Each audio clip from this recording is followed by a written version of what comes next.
Okay, folks, it's turn 43, and the big news this turn is the battle in Range of Light, where our good friend, our very good friend Odin, popped in with his gearing to try and cause some havoc. Now, I had, of course, anticipated he was coming here. Yay, go me. Let me pat myself on the back real quick. Oh, there we go. Oh, God, I think I strained something.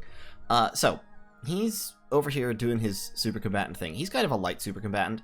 I had that video that came out recently. Well, it won't be very recently when you see this, but video came out a little while ago talking about super combatant design.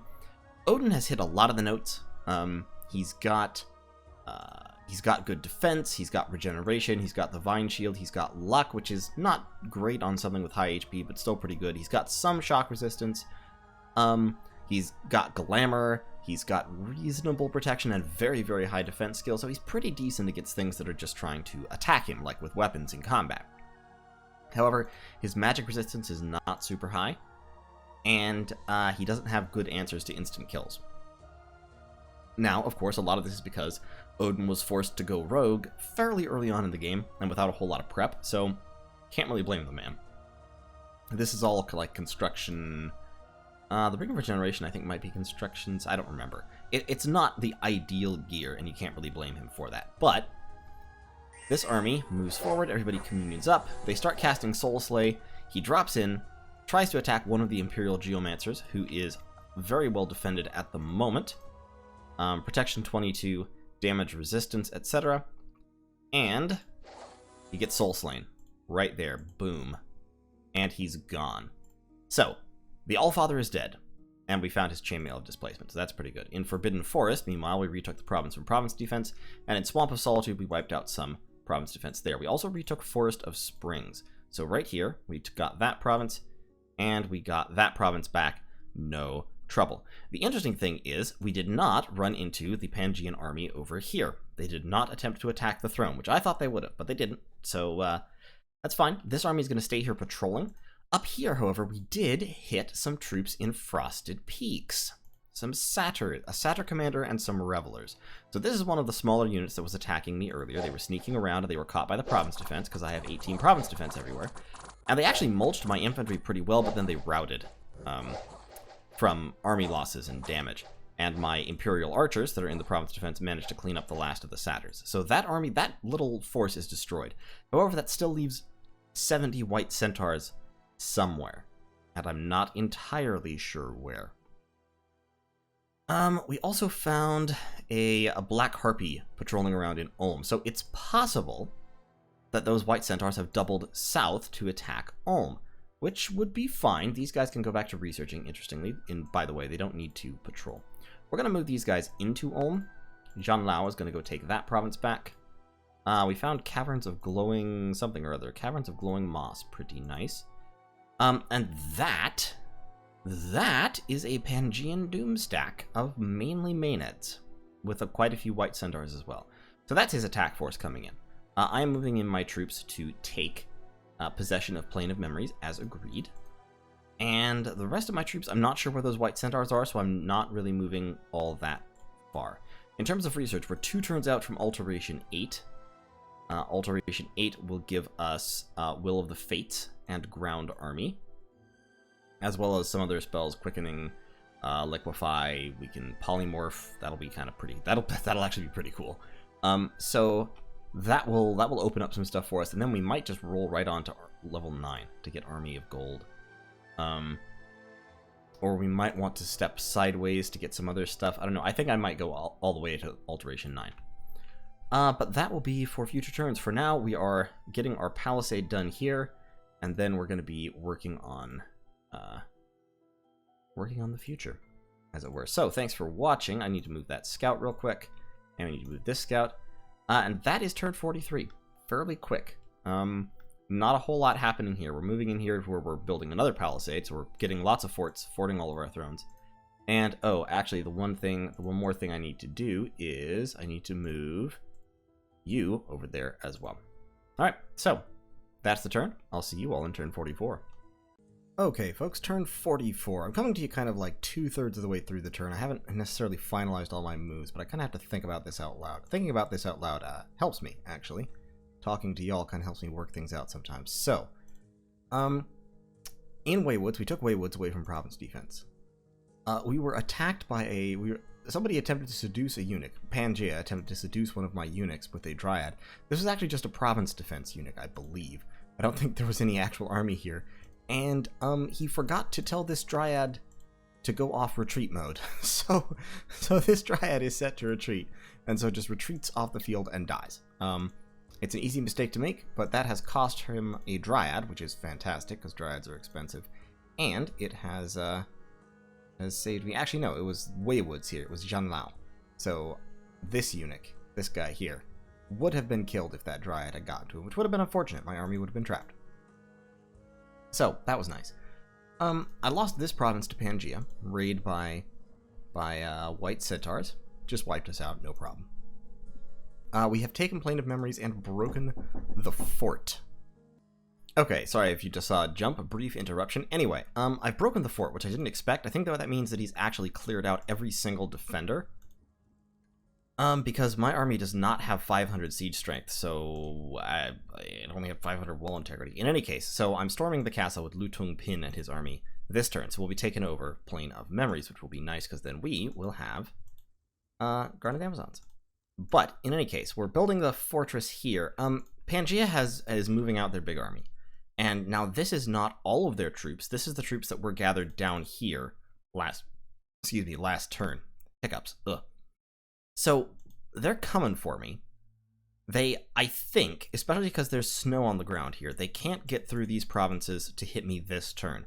But next turn, this army is probably going to attack Swamp of Solitude in an effort to stop me from having the Throne of the Moon. Or they may just be moving in to try and attack my locations. I've got my fort in Zenthra. And in Zenthra, we drove off a Pangean scout and killed them. So that's nice. I don't know where all Pangea's other troops are, which is a little bit worrying, but all I can do kind of is stand on the defensive while I get my forts in order. We're building a lab here, and we're building the... Where's the... Oh, darn it. I need to set somebody to continue the palisade. Thought I'd done that. Some to him. Give some to... Who else? Give some to her, I guess. Because you need to continue the fort construction. There we go. Okay. 3 turns until this palisade is done. I'm moving in some other mages. I'm moving in Shiguan with a whole bunch of gems to help out. And I'm moving in my 2 Huli Jing down here. Then they'll bounce up here next turn in order to help. All these folks are moving out because now that I have the palisade built, I'm upgrading to a fortress. I should be able to defend this place okay. I do need to get a lab here as well, but I don't have any resources to build it right now. By building a lab here, I'll be able to assign gems to the people already here. That will be very useful. And next turn, if necessary, I can move mages from Betaine in. What I can't probably do is get... I probably can't get mages... Yes, I can. I can get mages from the capital in there as well. Also, something that I should have done a little while ago, I've started to forge lightless lanterns with my fire dudes, because I hit construction 6 a little bit ago, and I have had no use for all these fire gems. So we're going to do that.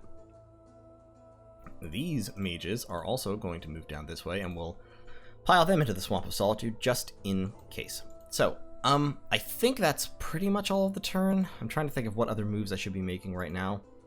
I could counterattack with this big blob of troops that I have in Ulm. I could definitely do that. But... I've got a lot of troops and mages here in Ulm, so that is something that I could launch a counter-strike there. I think I'm going to wait one more turn and see which way this army jumps. I would anticipate probably what's going to happen is this army is going to move here. If that army moves here, then... I don't know. I'm going to hold on. I'm a little bit worried that we're going to get attacked here, either here in Ulm or here in Ministra. One of these forts is going to come under siege. I'm pretty worried about that. This fort might well come under siege as well, but I don't care about this one so much. So we'll kind of see. We're kind of playing it by ear. I'm trying to get somebody else to come in against Pangaea with me, Shinuyama or someone. I would anticipate that Shinuyama would be pretty happy to do that, but of course Shinuyama and Ashdod are still fighting as well, I believe. And there's still the Jotunheim question. Jotunheim is still alive and will have to be finished off at some point, but those turbo communions make it difficult. So in any case, that's turn 44. Research-wise, we'll hit alteration level 8 next turn. We have level 7, which means that, this is why I'm bringing in air gems, because with those air gems I can cast Fog Warriors. And dropping Fog Warriors on all of my troops will make them very, very tough for Pangaea to deal with. So that is definitely a hope there. So I'll see you all in turn 45. This is going pretty well so far, not as well as it could be. I don't feel like a dominant power. I feel like Pangaea is stronger than me, and I definitely need to pull together a coalition to take Pangaea out. As of now, I kind of have like tentative, oh yeah, that's too bad, good luck with that, sort of I'll help if I can, vague non-commitments from several people, but none of them have actually committed to helping me fight Pangaea. That's what I need, so we'll see how it goes. In any case, I will see you in the next turn. Okay, this is going to be another kind of brief turn. An extremely frustrating thing happened this turn. There were several battles. Forest of Springs took the province. Troya took the province, no problems. Lost some of my own Imperial horsemen here to my Geomancers, who were blasting down them meteors. Betaine, attacked by that same Centaur Hierophant, who wiped us out because he's fighting province defense, which is all made up of pike footmen, who cannot hurt him with his defense skill 24 and incredible, incredible quickness. What with the whole attacking 4 times around and all, he's, yeah. It doesn't go well. Plus with the Vine Shield, so, you know, like, melee is not hurting him, and with total protection 28, archers are not hurting him, crossbows could hurt him. Getting a whole bunch of crossbowmen together would put paid to him eventually, but, well, you see how it is. He's taken a tiny, tiny, tiny little bit of damage, and that's it, so. But the really frustrating thing was the battle in Swamp of Solitude, and here's why it was frustrating. So we're squared off, and looking at the armies, I have this in the bag. Maenads, Vine Ogres, all that stuff, like those guys cannot stop me, especially with my huge Doom Communion behind me. But, unfortunately, there's one thing here that I did not account for, which is this gentleman. Werakar the Bone Reader. Werakar the Bone Reader, random to death 2, and is holding a skull staff, making him death 3. He has Boots of the Messenger, so he moved very fast to get here.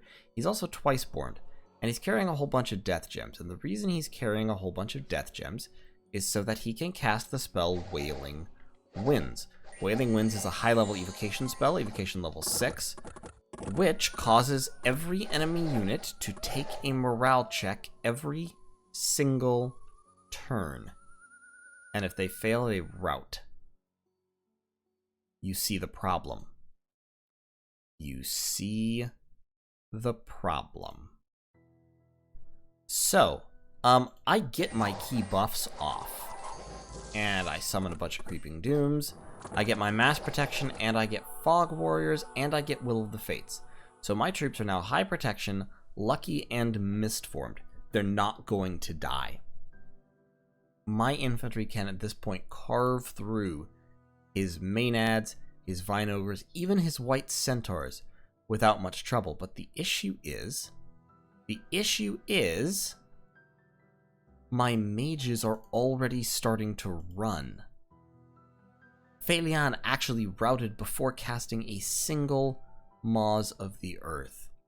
My Imperial Geomancers, who are cowardly old men, just turned tail and freaking ran. So, without the support of my communion, my troops weren't able to hold. Now, we inflicted horrifying casualties. We killed a lot of this army, mainly Maenads, but I mean, look at this. The Maenads are piling up and just accomplishing nothing because they can't get through the Mist form, and when they do get through the Mist form, my troops are lucky and don't die, and all of that, but then all of my units rout after just a few rounds of fighting. And so the enemy gets in, and they get to rampage among my unconscious Union slaves. So many of my Geomancers get off the field, but many don't, because of Wailing Winds. It was a very, very good cast. He caught me completely by surprise. I didn't expect it. You can see how lopsided the casualty ratios here were, how utterly, utterly lopsided. I lost a total of 20 units. 7 of those were Imperial Geomancer Communion slaves who were caught in the rush off the field. He lost 170. 170, literally 8 times my casualties. But, here's the really unfortunate part. 143 of them were maenads, and maenads are free spawn. Pans just spawn them. So they're just chaff. I slaughtered about half his chaff. And beyond that, and some cheap summons. The only kills that actually mattered were 12 white centaurs, and yeah, that's about 600 gold worth of kills. So technically I came out ahead here, and in the retreat I don't think I really lost anybody. Like, everybody successfully retreated, pretty much. But, oh, it was so painful. It was so painful. Whew. So, okay, so he's got that guy in there who can cast Wailing Winds again. I don't have a good answer to this. The answer to this is to berserk my own units with Growing Fury, which is I'm trying to remember where that spell even is. It's a nature spell. Yeah, I can cast Growing Fury. So that would be worth doing. The problem is, of course, it will berserk my mages, so it's kind of a suicide pact. And I can't cast it until I get my buffs cast. And yet I have to cast it first thing, because routing units will, most of my units will run off the field. And what I'm afraid of is I'm going to cast Growing Fury, and half the army is going to rout off the field anyway before it takes effect, and the other half will end up fighting in a disorganized way with no magic support and end up being butchered. So, like, that wouldn't work. I need a counter. I really, really need a counter. I don't have any air 3s, otherwise the counter might be seeking arrow. But since I don't have air 3s, that's not an option. So my counter has to be basically bringing a whole bunch of units that don't have morale or don't depend on morale, and really, really high morale commanders, and possibly forging morale boosting items.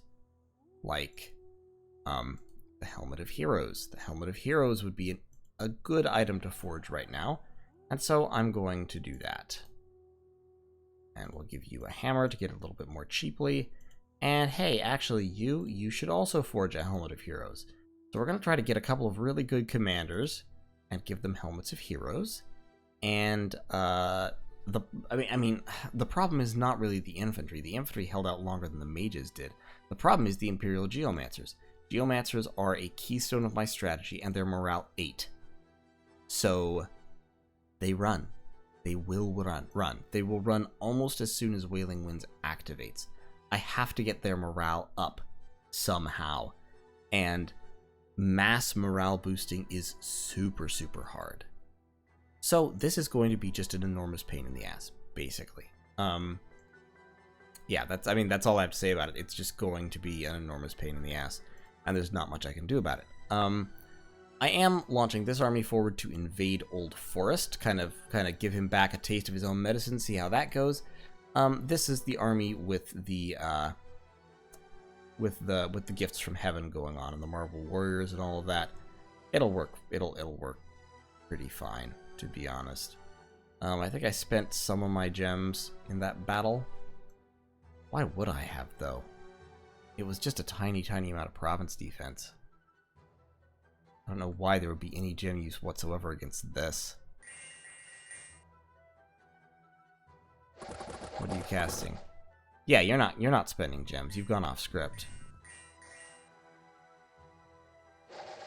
You shouldn't be spending gems. But you are going to be dropping gifts from heaven. Which is a little bit excessive, but yeah, see, here comes the friendly fire. Yep, there's the friendly fire. That's it. Okay, great. That's fine. Still, that army can do some stuff. Nazca is finally gone. We're technically under besiege in Batagne, but it doesn't really matter, and we finished the fort here, so we can start recruiting people. I'm actually going to start recruiting Imperial Consorts, I think. Yeah. Get some Imperial Consorts, and we can recruit Cataphracts versus Imperial Horsemen. But why would we want to? The answer is we wouldn't. Imperial Horsemen are better. Can't really afford Imperial Horsemen because we only have 91 recruitment points. So let's stick with archers. Just recruit as many archers as we can afford. Archers are very good against Pangea and a partial counter to the Wailing Winds strategy because they get to attack right from the start, so they at least get a little bit of damage off before the Wailing Winds happens. So this army is attacking. This army is moving over here to relieve the siege of Bataine and get into the fort if at all possible. This army, actually, he's got someone already besieging me, so we're going to have to fight. So yeah, we need to go down there. He's probably going to move up here to wreck the Forest of Long Nights, which will be a huge pain in the ass. I'm moving my mages back to Tianchi to avoid that problem. These 40 units cannot possibly stop him, which is why I'm moving them away. The other option is actually to... Nah. The other option is to cast Swarm many times, which I can absolutely do. Will any items help me right now? No. So all of you guys just script up. No, don't attack. Don't be stupid. You script up Swarm a bunch of times. Do that. You're nature 2. What cool things can you do? You can do Creeping Doom for 2 gems. So 2 gems for 70 or 1 gem for 25. Yeah.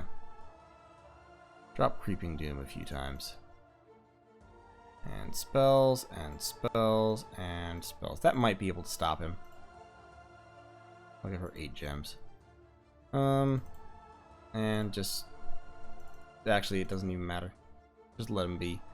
So yeah, if he charges in here by himself, I might be able to swarm him to death. And even if not, we'll make sure he knows he's been in the fight. Forging our Helmets of Heroes, making defensive moves while launching our little counter attack.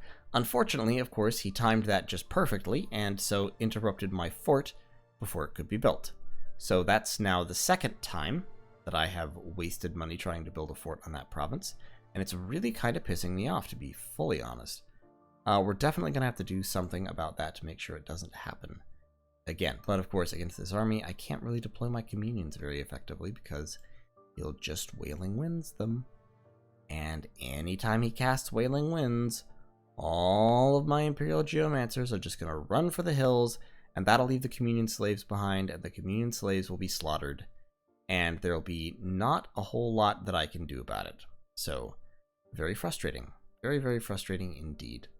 This was a decent proof of concept with my buff stacking, though. Those stacked buffs, I mean, woof.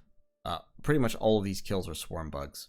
I mean, literally, almost all of them, because I only took 20 casualties and 2 casualties out of the province defense. But I just... Oh, Wailing Winds is so hateful in this circumstance. Okay, we'll figure it out. We'll deal with it. Dropping, like... I don't have the gem income to do anything really crazy here. But basically, I'm going to need a battlefield clear kind of thing of my own. And I'm going to have one that can be deployed very quickly. So, where that leaves me is that leaves me thinking Earthquake. Like, we go into a battle, I communion up and just immediately drop Earthquake and accept that I'm going to kill off a bunch of my own Imperial Geomancers doing it. Like, to have four Communion Masters and 8 slaves, and the 8 slaves all, you know, they all communion up, and then round 2, I just drop Earthquake from 3 guys and Iron Skin from the 4th to give protection to the Communion slaves. And that's a lot of mages, and I will lose the majority of them doing it, but that might suffice to clear this army out a lot, because Maenads get massacred by Earthquake. White Centaurs are still somewhat vulnerable, and his Bone Reader is vulnerable, so that might be a way to get rid of him. The other way to handle this, the other potential way, might be...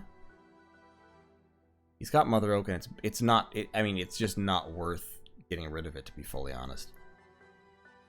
Another way might be to spam air elementals, which I can do with my air mages. So let's take you, you, and you. And let's have you start moving in this direction. And let's get you, have you move over there in that direction. If we can set up a communion with them as communion masters and the Imperial Geomancers as communion slaves, they've got better morale. They should hold on for a round or two longer. And they may be able to crap out a bunch of air elementals before they go away. That could help. But I'm definitely gonna have to work on this. This is gonna be a challenge with Pangaea here. But I will live in hope. So, thanks for watching. I'll see you all in turn 47.